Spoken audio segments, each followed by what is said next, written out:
Phone silent. Hello friends, this is Dr. Ateet Sharma, Senior Joint Replacement, KD Hospital, Ahmedabad. There are many talks on the net regarding treatment or management of knee pain with medicines, physiotherapy, arthroscopy, partial knee replacement or total knee replacement. But there are very few talks by orthopedic surgeons about how to avoid knee pain. It is the time of coronavirus, COVID-19, and so presently prevention is better than cure. So today I will talk about prevention of knee pain by keeping your knees healthy. The knee joint is the largest joint of the body. It not only carries your weight, but also it reduces the shocks on the knee. So it's very logical that all of your body weight passes through the hip, knee, and ankle.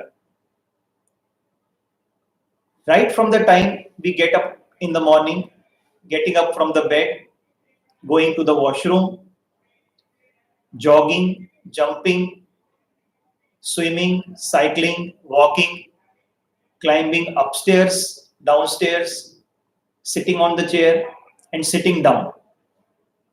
All these functions require your knee. And that is why we require the knee to be healthy. So as I was saying, that it's very logical that all your body weight passes through the hip, knee, and ankle. And the knee takes the major load of your body. But you will be surprised to hear that whatever is your body weight, about 4 times that weight passes through the knee in different activities. So if you are 60 kg, then about 180 to 240 kg of weight passes through your knee. So for every increase of 1 kg of weight, there would be a 4 kg increase in your knee joint load. The opposite is also true. If you decrease 1 kg of your weight, then the knee would be offloaded by 4 kgs. The maximum amount of load which goes through the knee is when you sit down or sit cross-legged. It is more than normal when you are climbing upstairs or downstairs. The normal BMI is 18.5 to 24.9. So the first step in maintaining a healthy knee is to maintain a healthy body weight. Decreasing the body weight is always a challenge, but it is not impossible. So exercising, especially brisk walking, can help you reduce the weight. You can also contact your dietitian to take proper diet, which will help you in reducing the weight. So the first point in maintaining a healthy knee is to maintain a healthy weight. The second is exercise. Regular exercise helps to maintain joint function, strengthen the joint, and increase the range of motion. What are the good exercises for the knee? Those exercises which do not load the knee and still strengthen your muscles are the best exercises. So what are they? It is cycling and swimming. In both these exercises, there is no loading of the joint, but still the muscles are strengthened. The second exercise is walking. It is a low impact exercise. But you have to follow in walking that you have to brisk walk. You just can't walk slowly. And the definition of brisk walk is that when you are walking, you would be unable to talk to your partner while walking. So that is brisk walk. Walking is low impact. It decreases osteoporosis and thereby increases the health of the joint. The third is jogging and running. Slightly controversial, There would be many people who would be telling you that jogging and running are bad for the knee and they damage the knee more than protecting it. But there have been recent papers which show that jogging and running are better for the knee and they help the knee more. Few things need to be followed while jogging and running. You have to do it properly to avoid injury to the knee. Avoid heel strike while running. Keep your knees soft and bent. Do not lock your knees because locking would cause more damage because the weight comes up while you are running. The feet should be in the direction of your running. Important is the surface also. The surface in the clubs, which is the jogging surface, is the best because it does not cause any load on the knee. You can also run on asphalt, which are the roads. They are also good, but concrete is not good at all for the knee because the back pressure when you are running in concrete is too high and it would cause damage to the knee. Also, you do not need to run daily. You just need to run 3 times a week. Other 3 days, you can do other core strengthening exercises or you can cross train by cycling or swimming so that you strengthen other group of muscles other than running. Supposedly you are not able to exercise for a day. It's not a problem. You need to keep on moving to decrease the stress on your knees. So if you are at home, sitting, watching TV, then get up after some time, roam about in the house and then come back to what you are doing. Supposedly you are in office on your desk or chair. After an hour of work, go around, take a round and then come back to your chair to do your work. So this would also decrease the stress on your knee. So first point was maintaining a healthy weight. Second was exercise. Now we come to the third point, which is strengthening up your muscles. Which muscles of the leg need to be strengthened? They are the quadriceps, the hamstrings, the gastrocnemius, and the gluteal muscles. These are all the weight-bearing muscles of the body which need to be strengthened. What does strengthening of muscles do? It improves the range of motion, one. Importantly, it protects the cartilage and it reduces stress on your knee joints. So a few simple exercises which I will tell you. One is squats, and rather it would be half squats. When you are squatting, do it only up to 90 degrees or less than 90 degrees. If you are doing it more than 90 degrees, then the load on the knee increases, which damages the joint. So it would be 90 or less than 90 degrees.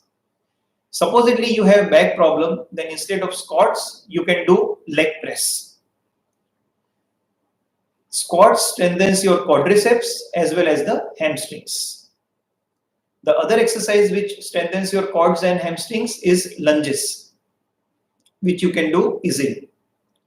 The third is step up, just like climbing upstairs, but it has to be slightly higher. So take a step up, move the other knee upwards and then climb down. Repeat the second step with the second knee. You can also do an elliptical in a gym. That is also very good exercises for the knee. Last is core strengthening. Core strengthening, you can do yoga, you can do planks, you can do back exercises, and you can do Pilates.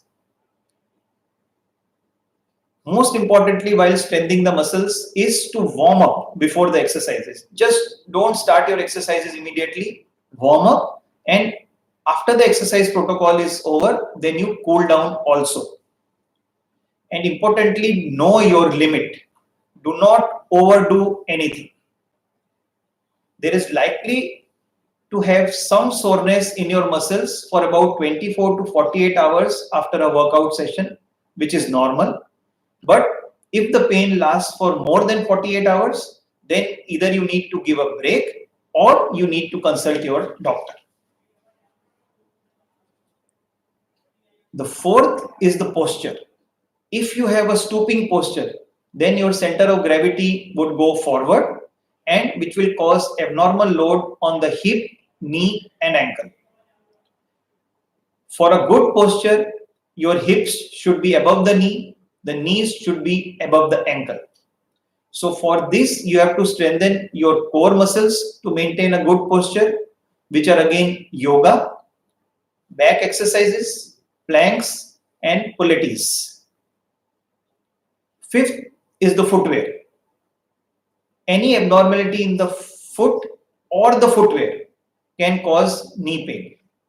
So your footwear should be supportive as well as comfortable. Comfortable and supportive footwear promote proper alignment of the knee joint. If you are going to buy a new piece of footwear, then see that you buy it from a good sports store where there are professionals to guide you as to which footwear you need to buy. They are not orthopedic surgeons or physiotherapists, but they are experienced enough to tell you that this footwear would be good for your knee. And lastly, you have to listen to your knee pain.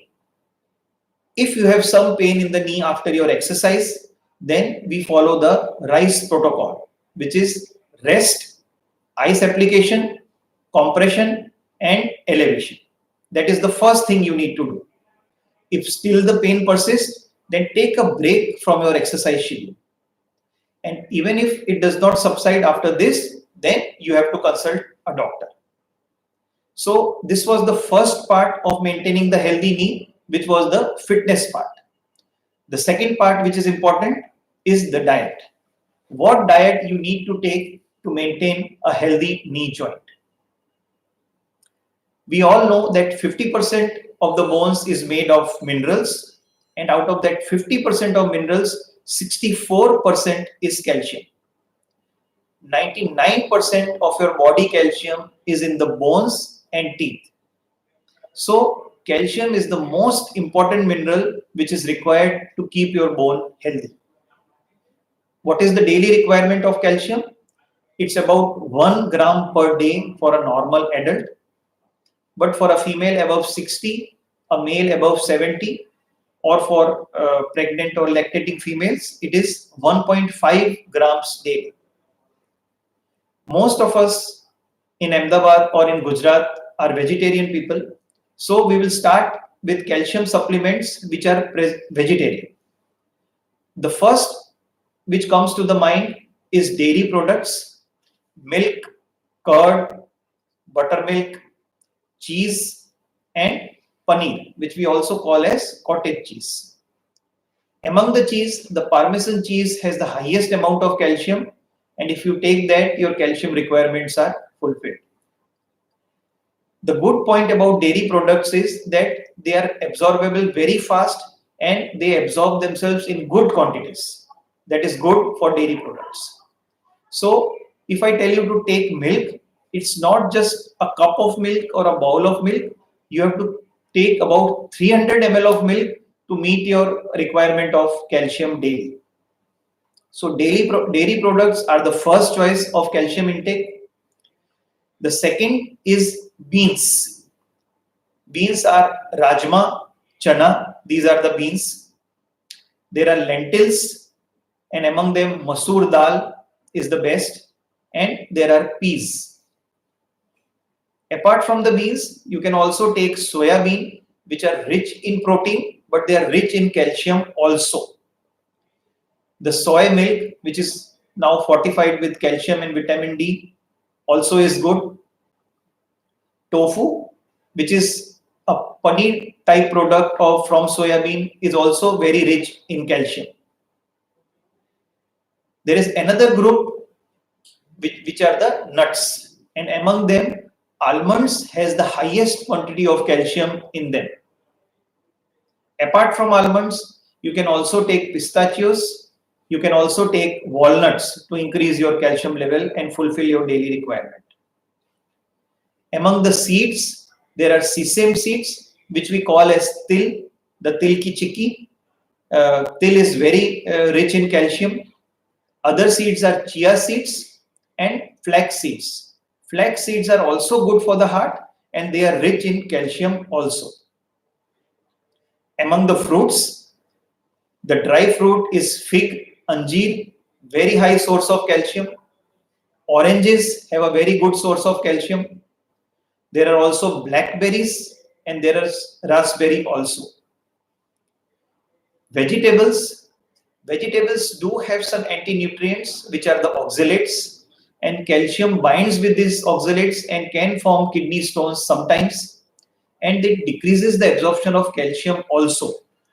But there are low oxalate vegetables like turnip green, cabbage and broccoli, while there are high oxalate vegetables which is spinach. But if you boil these vegetables before eating, then the oxalate level comes down to minimum and you can use these vegetables as sources of calcium. As per government norms now, there are many products which are available which are fortified with calcium and vitamin D. So whenever you go to the market, have a look on the label, which are the fortified products and how much fortified they are. Presently, the fortified products which are available are fortified milk. There is fortified orange juice, which is rich in calcium. There are yogurts, there are breads, and there are also fortified breakfast, right? Oatmeals, which are available and they are fortified with calcium and vitamin D. Among the non-vegetarian sources, there is fish, the tuna, the herring, the sardines, and the salmon. Among the supplements, the main supplements available in the market are calcium carbonate and calcium citrate. Both are good. Calcium carbonate has a high source of elemental calcium, about 40%, but it needs acid to absorb itself, so it has to be taken with food. Calcium citrate is more easily absorbed, but the elemental calcium in that is less. So you can take any one of them. Either you can take calcium carbonate or you can take calcium citrate. Apart from calcium, you require vitamin D for absorption of this calcium from your gut into your blood and then to your bones. So the main vitamin D is available from sunlight. 15 minutes of sunlight daily on bare body without application of sunscreen can give you enough vitamin D which is required for you. So 15 minutes of sunshine about 2 times a week would be enough for you. Apart from that, rich sources are almonds. They are very rich sources of vitamin D. Then you can have mushrooms which are grown in UV light, not those which are grown in the dark. Those grown in the UV light have a rich source of calcium. There are cheese, different types of cheese which are rich in vitamin D. There is the egg, if you are having egg then. And then again fortified foods. Like I said, fortified oatmeals, fortified milk, fortified orange juice, they are also good in vitamin D. The last mineral which is required for absorption of calcium is magnesium. The requirement of magnesium is about 400 milligram per day. And it is available in dark chocolates, mainly bananas and avocados. One thing which I forgot to mention is the requirement of vitamin D daily. It's about 600 international units per day. And in those people whom it is required more, as I said, women over 60, men over 70, and pregnant and lactating females, it's about 800 international units per day. And the food I have already told you, apart from sunlight. So these were the two aspects of maintaining a healthy knee joint. One was your body fitness and the other was the diet. So to sum up, what are the do's for your healthy knees? You have to maintain a healthy weight. You have to exercise regularly. You have to strengthen your muscles. You have to keep a good posture. You need to have a proper footwear. If you have any pain in the knee, you follow the RISE protocol. Take a break, and if that is not sufficient, then you will have to consult your doctor. Always remember that you have to consult your doctor if the pain is more. Just don't keep on doing your exercises with your knee pain, otherwise it will exaggerate. Also, a warm up is required before your exercise protocol and a cool down after your exercise. What are the don'ts? The don'ts are, as I said, do not exercise through pain and do not do unfamiliar activities. Importantly, till the time you do not have knee pain, you are allowed to do all the activities which have been mentioned or you are doing.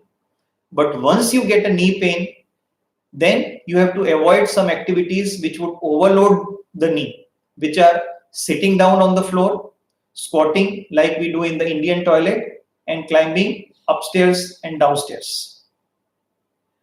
Hope this talk would help you in maintaining your healthy knees. Keep exercising and take a good diet. Thank you.